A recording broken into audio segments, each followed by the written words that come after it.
So what is the big fallout from this little development? Let's ask Eric Schonfeld. Eric is the co-editor of TechCrunch. He says that the promise of WiMax, as it's known, is much different than the reality. So you're not quite buying it yet, Eric. Well, I think that the promise of the technology is great, and the issue here is the business. The promise of the business is not so great, especially the players who have been assembled here. These are pretty impressive players. Well, look at Clearwire. They lost $727 million last year. Clearwire and Sprint have already put in many billions of dollars into building out their WiMax network. This $3 billion is not going to get them a national footprint. Some estimates say that you need another $8 to $12 billion to yeah, do but that. It apparently gives them a speedy start at a footprint. Do you buy that they get 110 million potential footprint of customers in the next year or two? I think it definitely helps them. I think that without this deal, their viability and very survival was in question. Yeah. And I think that they have bought some time here. But the big question is, are there too many cooks in the kitchen here? Everyone's got this competing. They're trying to make wireless service faster. So I'm going to try to de-geek this only because I don't understand this. But here's what I do understand. The holy grail for wireless services is faster internet uploading and downloading speeds.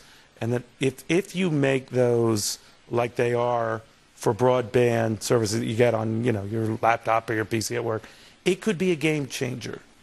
Could it be? No doubt about it.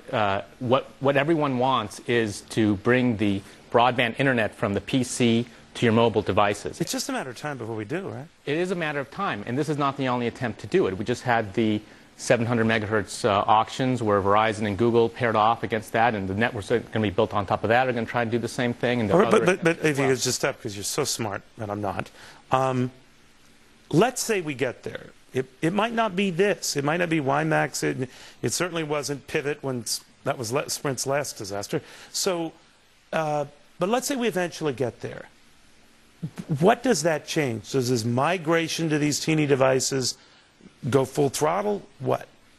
It means that you have information at your fingertips wherever you are, not just when you're at your desk, right? It means when you are on the road or when you're outside, you have the full web available to you. And what that means for businesses, it means that all of the advertising that we've been figuring out on the web moves to mobile. That's why Google is so interested in this, because they want to own that. Well, does that leave people with these home offices out? They migrate to these devices, that entertainment is on these devices, that even simple television viewing, movie viewing is on these devices.